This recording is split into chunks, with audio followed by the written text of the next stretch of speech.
I don't live my life to please anyone. I don't care what anyone thinks. If you don't like to me, don't talk to me. Problem solved. Live your life positive thinking, but don't fight with others. Please, but don't fight with others. Because in your point of view, you think you are right. In others' point of view, they think they are right.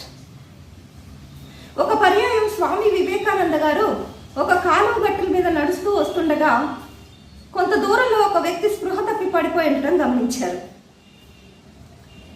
అతను అలా నడుస్తూ వస్తుండగా ఇంతలోకి ఆ స్పృహ తప్పి పడిపోయిన వ్యక్తి దగ్గరికి ఇద్దరు వ్యక్తులు వచ్చి, అరే ఇతను మనలాగే రాత్రంతా దొంగతనం చేసి తప్పతాగి పడిపోయి ఉంటాడు రా అనుకుంటూ నవ్వుకుంటూ అక్కడి నుంచి వెళ్ళిపోయారు. మరికొంతసేపటికి మరొక వ్యక్తి వచ్చి, అయ్యో పాపం ఇతనికి నా వలె మూర్ఛ రోగం ఉన్నట్లుంది, ఫిట్స్ వచ్చి పడిపోయి ఉంటాడు అని అతని ఎడల జాలి పడుతూ అక్కడి నుంచి వెళ్ళిపోయాడు. మరొకసేపటికి ఒక సన్యాసి అక్కడికి వచ్చి అతని ముఖంలోకి పరిశీలనగా చూస్తూ, ఆహా ఏమి ఇతని అదృష్టం, నిర్వికల్ప సమాధిలో మునిగి అద్వితీయమైన ఆనందాన్ని అనుభవిస్తున్నాడు అనుకుంటూ అక్కడి నుంచి వెళ్ళిపోయాడు. అప్పుడు స్వామి వివేకానంద అనుకున్నారు, మంచి చెడులు అనేవి బాహ్యంలో ఏమీ లేవు, మన భావంలోనే ఉన్నాయి అని. ఫ్రెండ్స్, మరొక స్వామీజీ గారు ప్రసంగిస్తూ ఒక వ్యక్తిని పిలిచి, హౌ ఇస్ దిస్ వరల్డ్ అని అడిగాడు. ఆ వ్యక్తి, this world is too bad స్వామి అన్నాడు.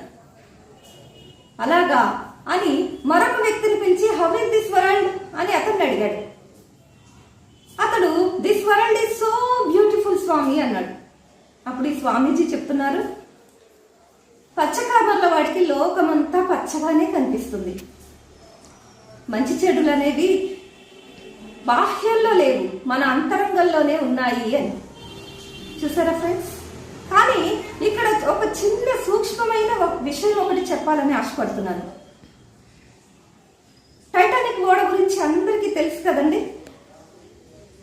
టైటానిక్ ఓడ మునిగిపోయింది పెద్ద పెద్ద పగుళ్ల వల్ల అని చాలా మంది భావిస్తున్నారు. కానీ అది చిన్న చిన్న బీటల వల్ల అని ఎవరికి తెలియదు. ఫ్రెండ్స్, సంపన్నులు మాత్రమే ప్రయాణించగలిగిన విలాసవంతమైన 900 అడుగుల ఎత్తులో ఉన్న ఈ ఓడ ఇంగ్లాండ్ నుంచి న్యూయార్క్ ప్రయాణిస్తూ 1912లో దాని మొదటి ప్రయాణంలోనే మునిగిపోయింది. సముద్ర గర్భంలో జరిగినటువంటి ఈ ప్రమాదం, ఈ విపత్తు వల్ల 1500 మంది చనిపోయారు. ఈ ఓడ ఒక మంచు కొండకు గుద్దటం వల్లనే ఆ విపత్తు జరిగింది అని చాలా కాలం వరకు భావిస్తూ వచ్చారు. కానీ సముద్ర పరిశోధకులు, శాస్త్రవేత్తలతో కూడిన అంతర్జాతీయ బృందం పరిశోధిస్తూ 2.5 మైళ్ళ సముద్ర గర్భంలో బురదలో కూరుకుపోయినటువంటి ఈ శిథిలాలను పరిశీలించాలని దానిలోనికి ధ్వని తరంగాలను పంపించారు. అప్పుడు వారు కనుగొన్నది ఏమిటో తెలుసా? ఇంత పెద్ద విపత్తులకు కారణం చాలా చిన్నది. ఆ ఓడలోనికి నీరు చేరకుండా ఉండేందుకు తయారు చేసినటువంటి 6 అతుకుల మీద చిన్న చిన్న బీటలు ఉండటమే దానికి కారణం. చూసారా ఫ్రెండ్స్?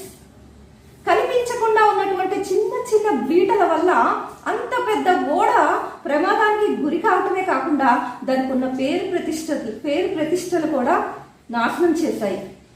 ఫ్రెండ్స్, మన జీవితంలో కూడా చిన్న చిన్న విషయాలే మన జీవితాన్ని నాశనం చేస్తూ ఉంటాయి, మన పేరు ప్రతిష్టల్ని కూడా నాశనం చేస్తూ ఉంటాయి, గోటితో పోయేదాన్ని గొడ్డలి పోటు వరకు తెస్తూ ఉంటాయి.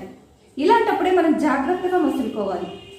చిన్న చిన్న సమస్యల వల్ల, చిన్న చిన్న గొడవల వల్ల కొంతమంది డిప్రెషన్కి లోనవుతూ ఉంటారు.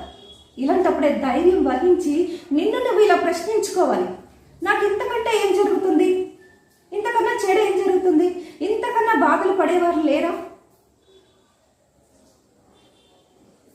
అని ఆలోచిస్తూ ఆ సమస్య నుంచి బయటపడటానికి ప్రయత్నించాలి.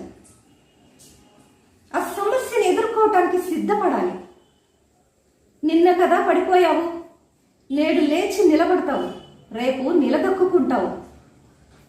గతాన్ని పట్టుకొని ఆలోచిస్తూ కూర్చుంటే వర్తమానం బాధాకరంగాను,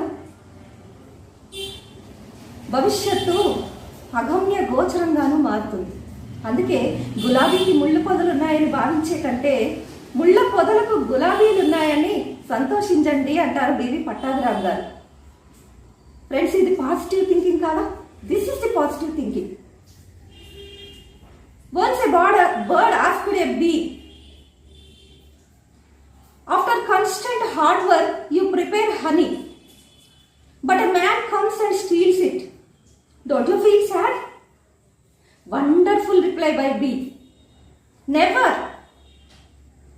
Only man can steal my honey, not the art of making honey. చూసారా ఫ్రెండ్స్? మనిషి నేను తయారు చేసినటువంటి హనీని తీసుకోగలడు కానీ నా తయారీ విధానాన్ని తీసుకోలేడు కదా అంటుంది. Yes friends, in this world anyone copy your creations but not your talent. కానీ ఫ్రెండ్స్, మనల్ని చెడగొట్టేది కూడా ఒకటి ఉంది.